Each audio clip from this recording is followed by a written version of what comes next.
Welcome back, people. This is part 3 of the NAT conversion. So, just to do a recap, in part 2, we took off the cylinder head, and the last thing we did was install that downpipe. So, in the previous video, I forgot to mention that I'm using an instruction manual to make sure that I'm, removing everything properly. So, the website I'm using is HUE360.org.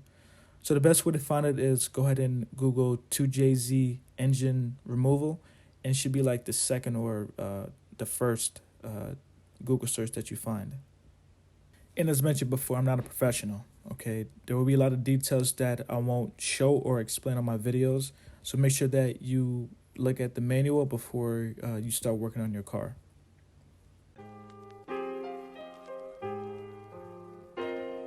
Pushing my limits, breaking records till I'm in Guinness. Building bricks around my verses so I never get winded. Wisdom in this young mind, I guess I surely invented. What you acquire in a year, I couldn't obtain in a minute. Now listen, all I ever wanted was to be a king. All I ever wanted was to be a god. Be a god. All I ever wanted was to be a god. Be a god. All right, next thing we have to do is go ahead and drill out that oil drain.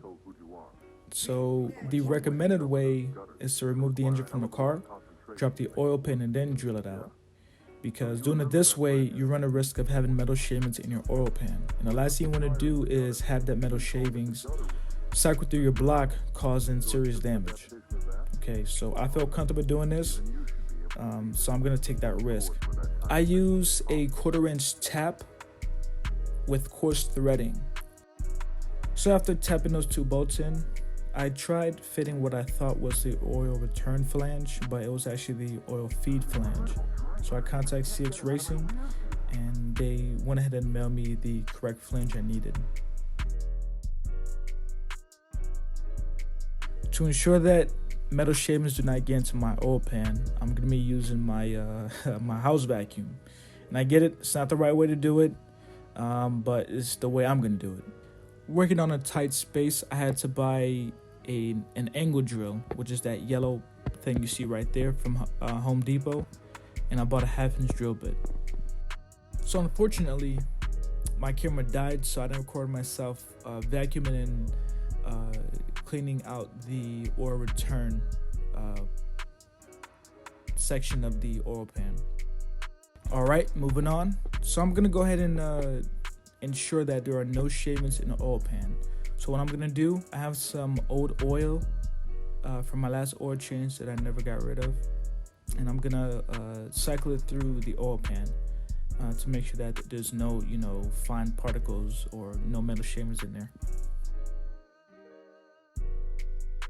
So after I clean the mating surfaces of the bottom end and the cylinder head, I went ahead and got a straight edge with a feeler gauge and make sure that the flatness was within factory specifications. When I purchased the car, the vehicle had about 85,000 miles on it and had one owner. So I wasn't too concerned about the vehicle being abused or the heads being warped. The sequence I did was the head gasket, the cylinder head, and then the head studs. Because if you do the head gasket, the head studs, and then the head, you're gonna have issues trying to fit the head back in there. Pause. Once you've hand tightened the head studs, you're gonna go ahead and tighten the head studs in sequence and to torque spec.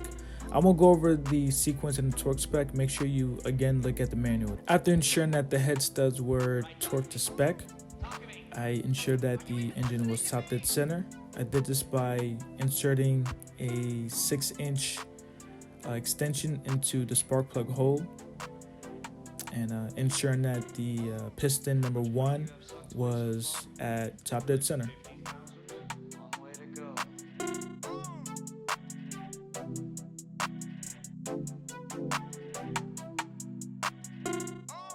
I wouldn't consider anything a car that doesn't deliver a good time on the mountain.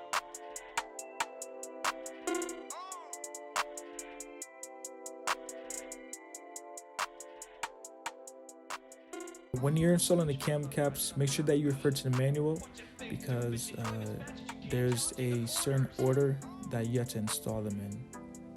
And there's also a torque spec. All right, before installing that new timing belt, you're gonna wanna remove the timing belt tensioner.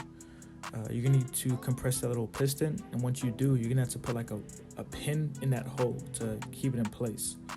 Then you're gonna go ahead and reinstall the tensioner with the pin still inside of it, and then the pulley, and then you're gonna wanna go ahead and fit the timing belt to make sure that everything aligned properly and it's good. And once you do that, make sure everything is good and tight. You're gonna went ahead and pull the pin, and you're done.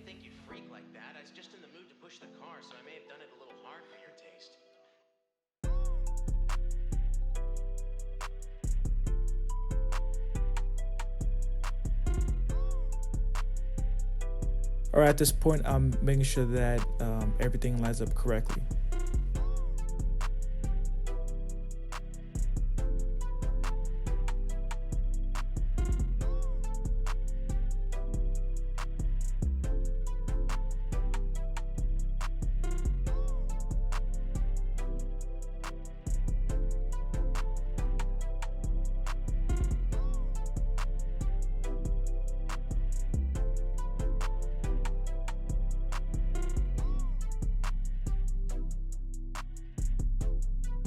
All right, I went ahead and installed the lower timing belt cover, the harmonic balancer, and the serpentine belt tensioner.